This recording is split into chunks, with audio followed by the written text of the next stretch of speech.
Hello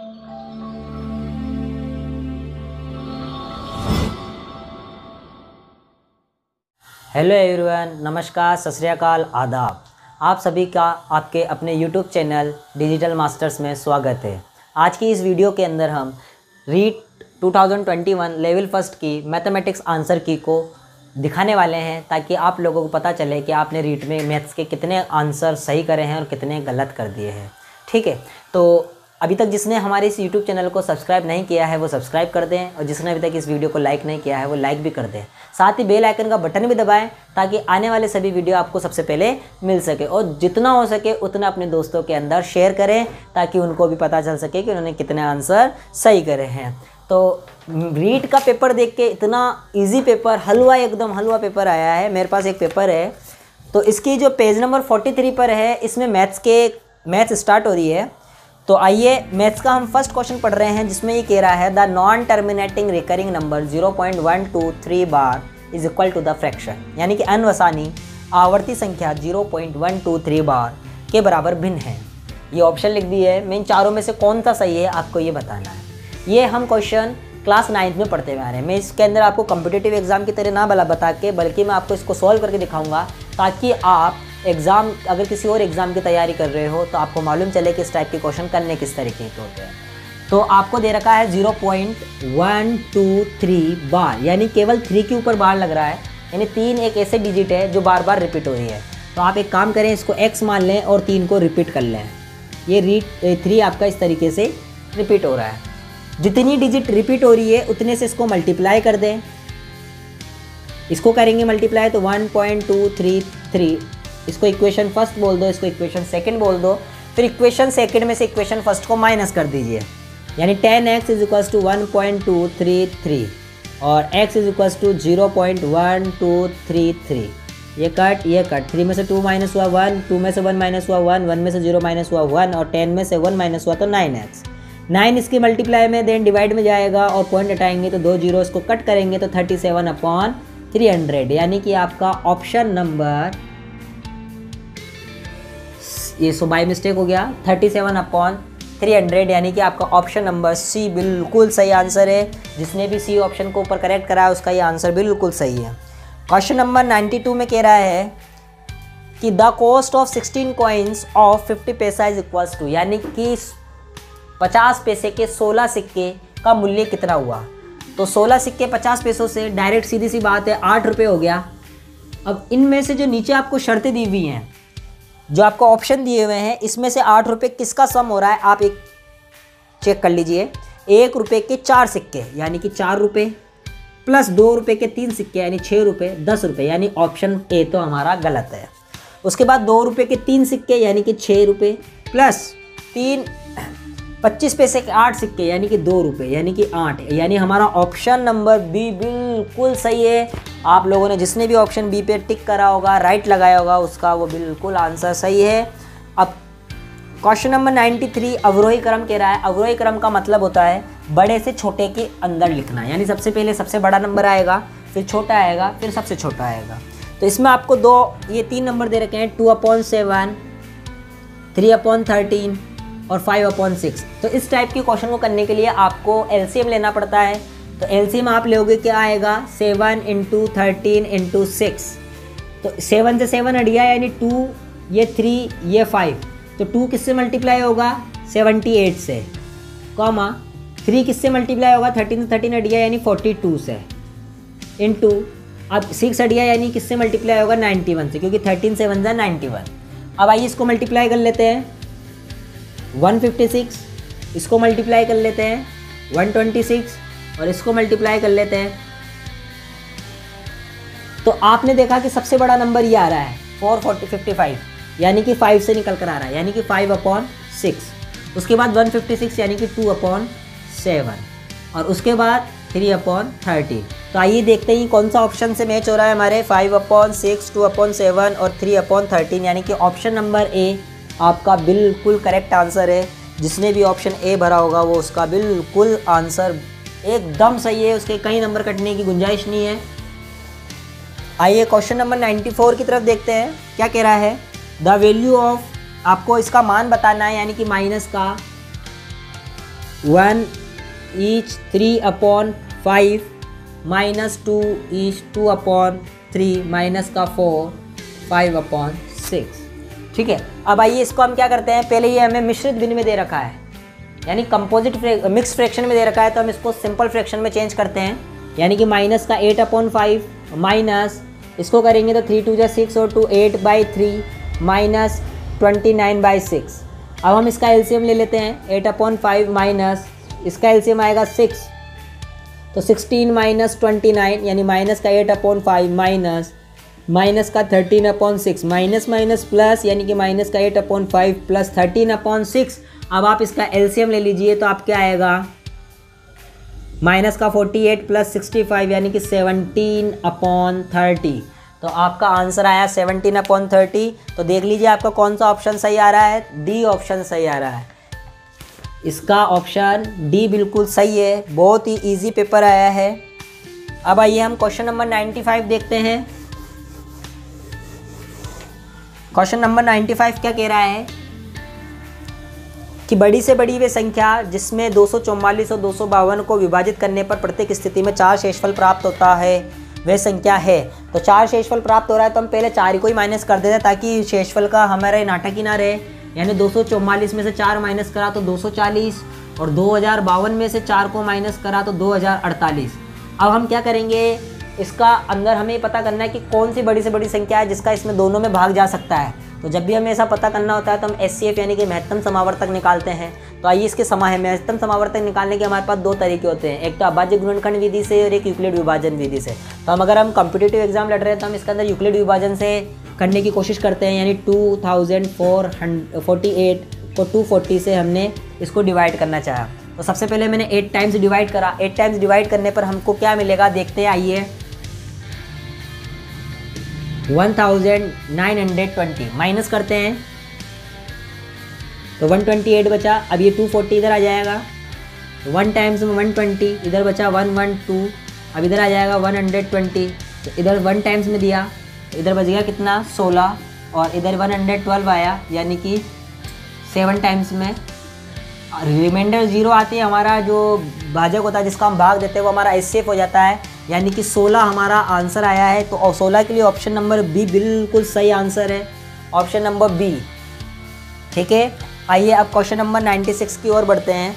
P ने 9,000 रुपये का ऋण 8.5% साधारण ब्याज दर पर 2 वर्ष 8 मास के लिए लिया, तो उसे कुल कितनी राशि पुनः लौटानी होगी कुल। तो आप लोग इधर ब्याज निकाल के ना आवे क्योंकि अधिकतर लोगों ने केवल ब्याज निकाल के, यानी इसका ऑप्शन नंबर ए 2040 सही करिया है, जबकि इसका ऑप्शन जो है वो सी सही होगा 11,040 यानी 11,040। आप केवल ब्याज निकाल कर आ गए हैं तो आपने वहाँ गलती कर दी है। तो सबसे पहले आपको दिया हुआ है टाइम 2 वर्ष 8 मास यानी 2 वर्ष 8 महीने। तो 8 महीने को भी अगर मैंने साल में चेंज करा तो उसमें 12 का भाग लगाया और इधर 2 आ ही गया, तो 4 2 8 4 3 12 यानी कि हमारे साल आगे 8/3 यानी हमारा जो टाइम आ गया वो आ गया 8/3 वर्ष। तो सबसे पहले P into R into T, ये हमारे साधारण ब्याज का फॉर्मूला होता है अपॉन में 100। तो हमारे पास मूलधन जो है वो 9,000 रुपये है और रेट जो है हमारे पास 8.5 यानी दर हमारे पास 8.5 है और टी हमारा 8/3 और ये अपॉन में 100। पॉइंट हटाया तो 1 0 3 0 से 3 0 कैंसिल, 3 3 9। फिर इसको मल्टीप्लाई करा 84 यानी 85 इंटू 24। जब इसको मल्टीप्लाई करेंगे तो 2040 आएगा। तो आप लोग ये आंसर सही कर आए हो, जबकि गलत आंसर है। इसने हमसे कुल राशि पूछी है तो आपको इसके अंदर मल्टीप्लाई करना पड़ेगा, यानी 11,040 रुपये आपको इसके अंदर करने पड़ेंगे।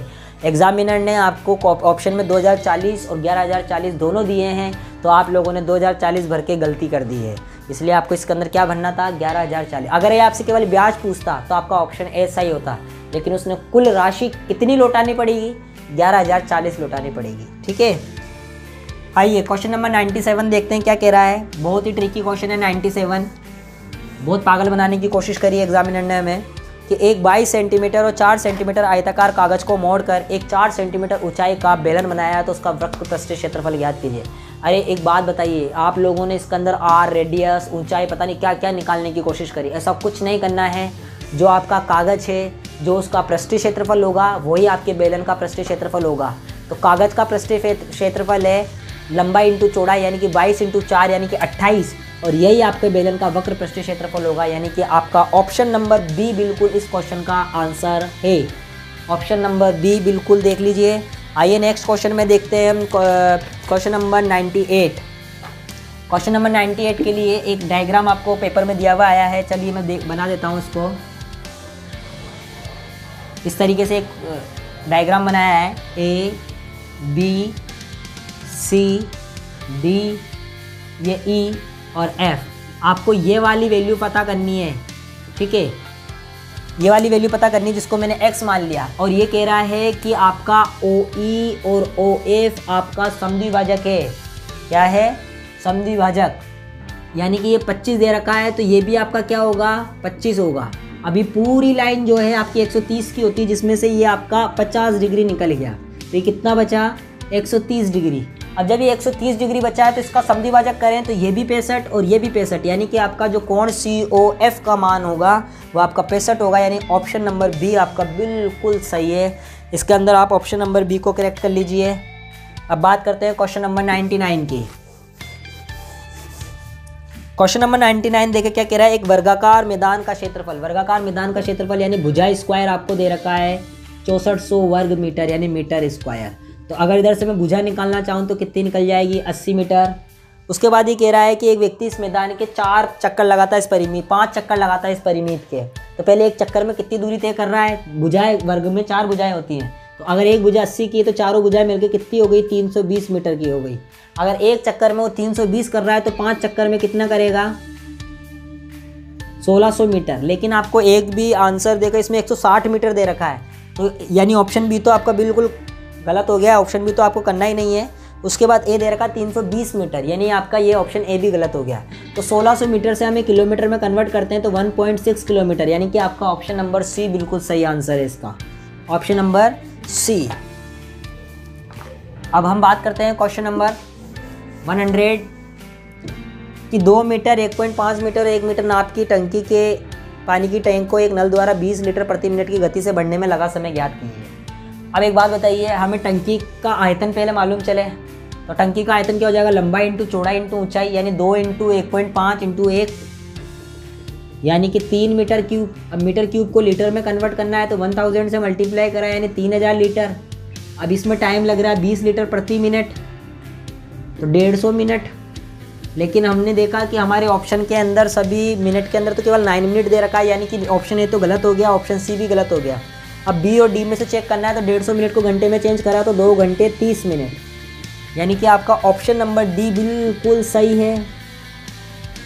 ऑप्शन नंबर डी को बिल्कुल करेक्ट कर लीजिए। अब क्वेश्चन नंबर 101 जो है आपको बीएड में या जो भी आप लोग करते हो शैक्षणिक विधियाँ वगैरह, उसमें आपको सिखाया जाता है, उसमें आपको सिखाई जाती है सारी चीज़ें। तो इसका जो क्वेश्चन 101 है वो क्या कह रहा है? गणित सभ्यता और संस्कृति का दर्पण है, ये कथन हॉगबेन ने कहा था, यानी कि आपका ऑप्शन नंबर सी बिल्कुल सही है, ऑप्शन सी।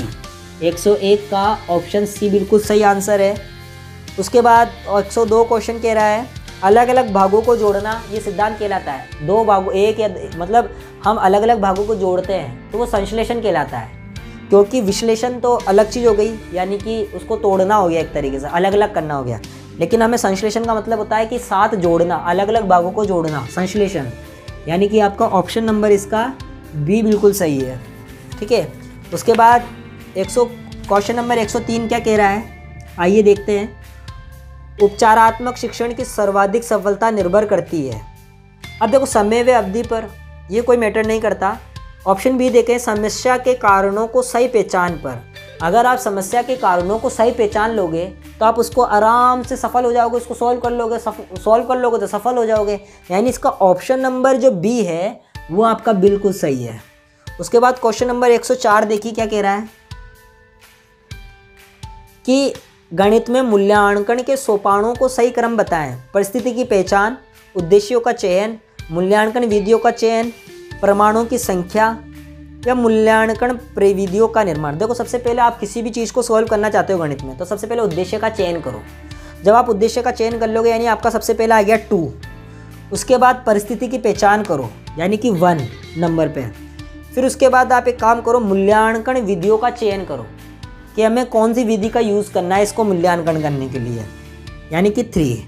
फिर उसके बाद आप क्या करोगे, मूल्यांकन प्रविधियों का निर्माण, कि हम इसके अंदर और क्या कर सकते हैं इस चीज़ का भी पता करें, तब आपको परमाणुओं की संख्या मिलेगी, यानी कि 5 और फिर 4, यानी कि इसके अंदर 104 क्वेश्चन नंबर 104 में आपका ऑप्शन नंबर ए बिल्कुल सही आंसर है, ऑप्शन ए। अब उसके बाद क्वेश्चन नंबर 105 क्या कह रहा है, किसी छात्र से नीचे दी गई समस्याओं को पढ़ने के लिए कहा गया, 306, 406, 408 और 4020, लेकिन उसने पढ़ा कैसे, 30/6, 40/6, 40/8, 40/20। तो पढ़ने में त्रुटि का कारण बताइए कि वो पढ़ क्यों नहीं पा रहा है। छात्र को गणित की कक्षा अच्छी नहीं लगती और कक्षा उबाऊ लगती है। अगर गणित की कक्षा अच्छी नहीं लगती तो वो बिल्कुल भी नहीं पढ़ना जानता, वो 40/20 भी नहीं पढ़ता, यानी ऑप्शन है तो आपका बिल्कुल गलत है। छात्र ने स्थानीय मान की संकल्पना को समझ लिया तथा उसका उपयोग भी, अगर स्थानीय मान का समझ लेता तो वो सही बता देता, गलत क्यों बताता, यानी ऑप्शन बी भी आपका गलत है। छात्र गणित का अध्ययन करने के लिए उपयुक्त नहीं है, अगर गणित का अध्ययन करने के लिए उपयुक्त नहीं होता तो 40/6 ये भी वो पढ़ नहीं पाता, यानी हमारा लास्ट बचता है डी, छात्र स्थानीय मान की संकल्पना को नहीं समझता और उसे केवल 2 अंक की संख्याओं को पढ़ना आसान लगता है। ये यानी कि आपके अंदर 105 क्वेश्चन में आपका ऑप्शन नंबर डी बिल्कुल राइट आंसर है। आइए आगे बढ़ते हैं क्वेश्चन नंबर 106 के अंदर।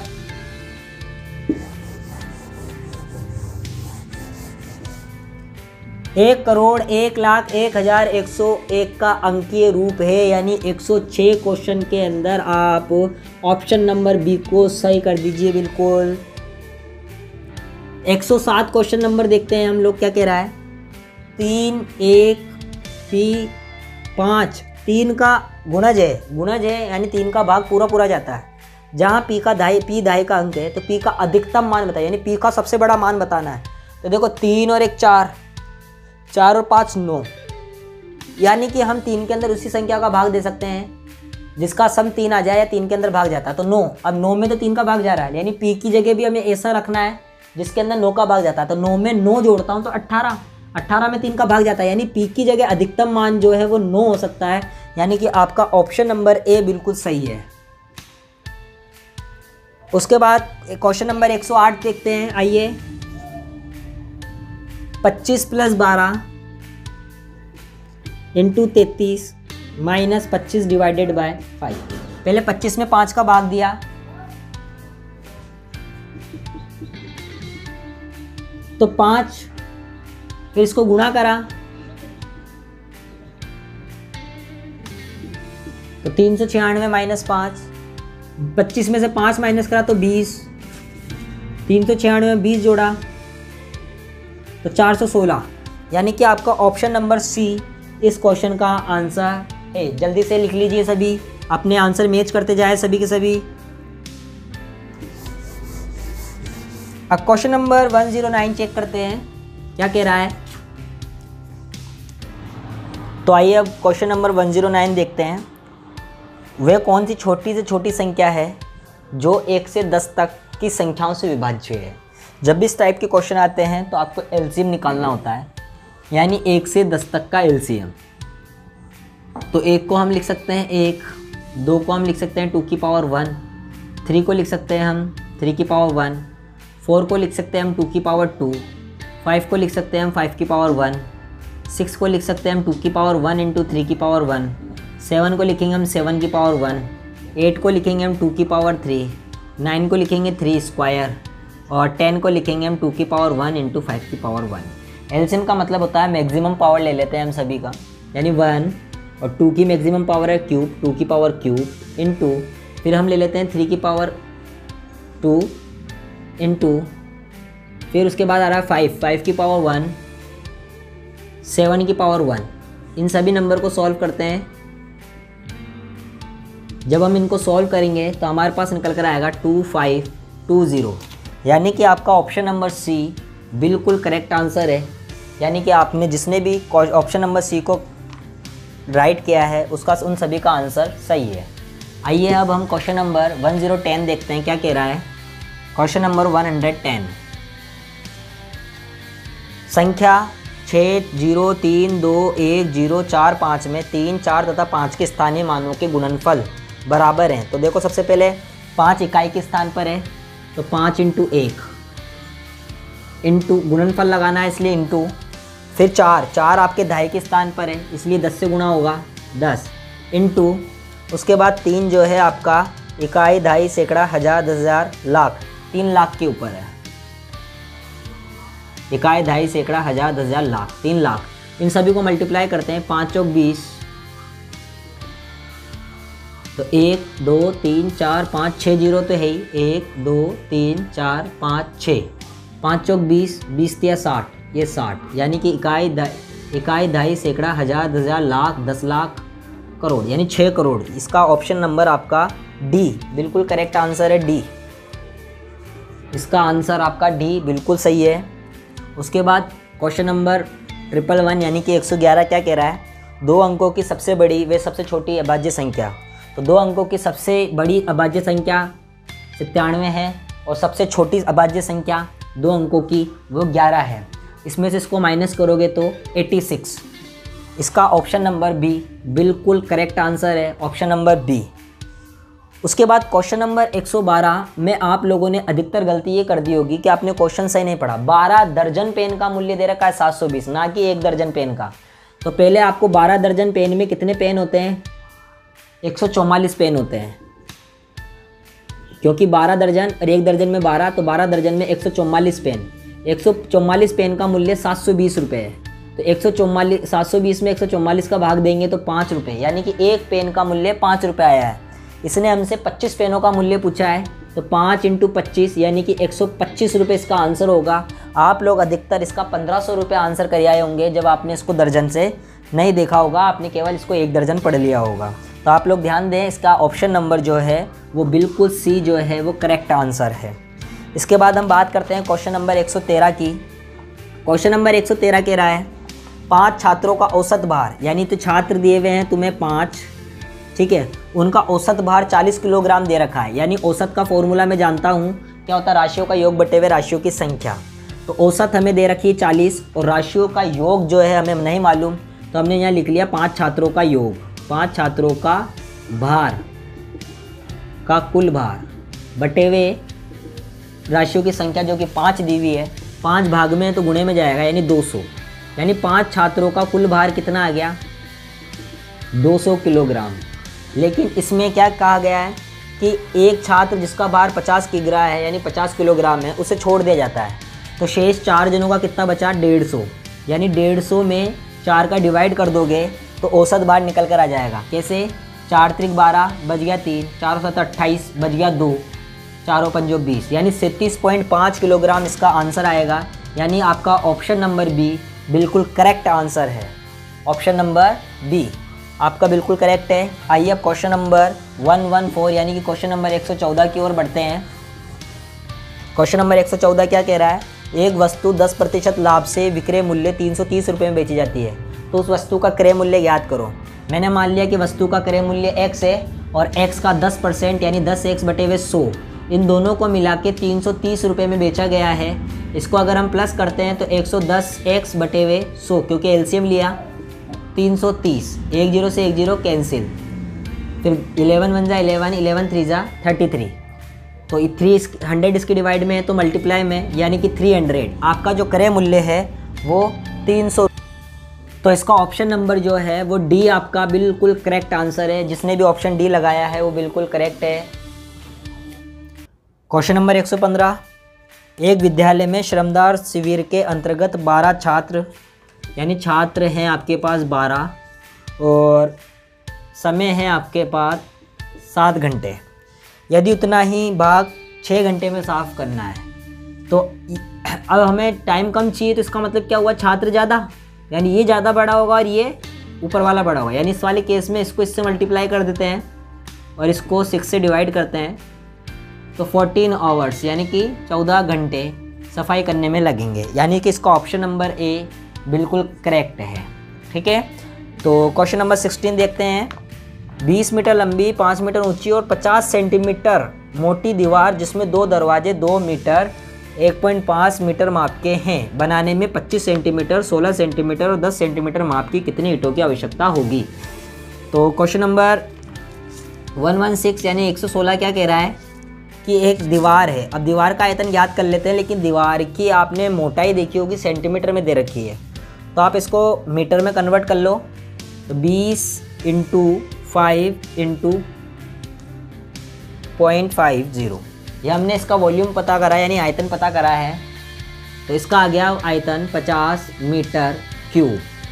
अब इसमें 2 दरवाजे हैं, 2 दरवाजों का आयतन क्या होगा, एक दरवाजे का आयतन क्या हो गया 2 × 1.5। अब इसकी मोटाई भी दीवार जितनी होगी दरवाजे की भी 0.5, तो इसके अंदर कितना हो गया 3 यानी कि 1.5, और 1.5 आया एक दरवाजे का, तो 2 दरवाजे का कितना हो गया 3 मीटर क्यूब। इसमें से इसको माइनस करा तो 47 मीटर क्यूब। अब 47 मीटर क्यूब आपका केवल दीवार का आयतन है। अब आपको ईंटों की ज़रूरत है, यानी कि इस वाले आयतन में इसमें आप ईंटों का डिवाइड कर दो ईंट की एक माप का, यानी कि सेंटीमीटर में दे रखी है तो आप इन सभी को मीटर में कन्वर्ट करो। 25 × 0.16 × 0.10। अब इसके बाद क्या होगा, पॉइंट हटाया यानी 6 0 मैंने ऊपर लगा दिए। अब कट करते हैं, आइए इसको 1 0 से 1 0 कैंसिल।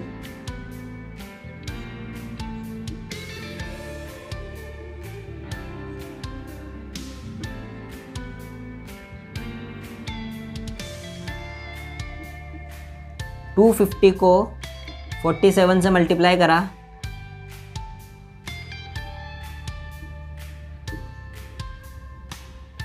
ज़ीरो 25 से 175 का 5 कैरी हुआ 17, 25 4 100, 100 में 17 ऐड करा 117, यानी कि 11,750 ईंटों की आवश्यकता होगी। यानी कि इसका ऑप्शन ए आपका बिल्कुल करेक्ट ऑप्शन है।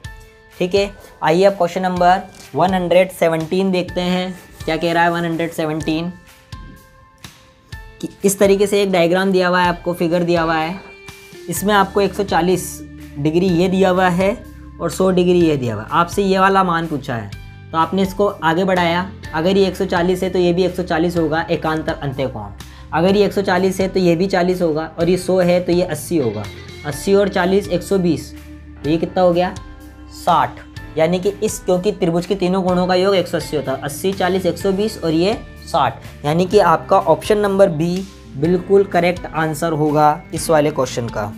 ठीक है, इसके बाद क्वेश्चन नंबर 118 क्या कह रहा है, 2 दशमलव संख्याओं का गुणन जैसे 0.4 × 0.2 = 0.08 की संकल्पना को समझाने के लिए उचित सक्षम अधिगम साधन है।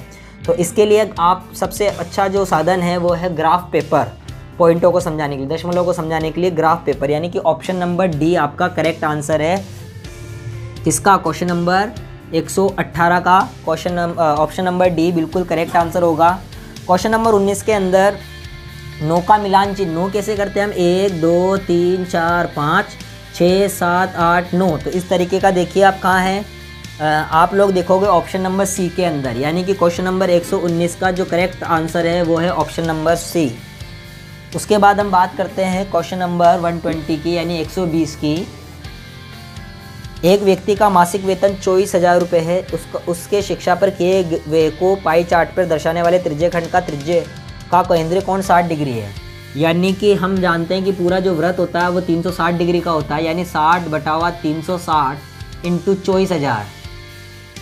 1 0 से 1 0 कैंसिल और ये 6 और इसको कट करा तो 4,000, यानी कि उसका जो शिक्षा पर व्यय होगा वो 4,000 रुपये होगा। यानी कि ऑप्शन ए आपका बिल्कुल करेक्ट आंसर है। इसी के साथ हमारी लेवल फर्स्ट के सभी मैथमेटिक्स क्वेश्चन के आंसर हमने इस वीडियो में दिखा दिए हैं, और जिसने अभी तक इस चैनल को सब्सक्राइब नहीं करा हो वो सब्सक्राइब कर दे, और जिसने लाइक नहीं किया हो वो लाइक कर दे।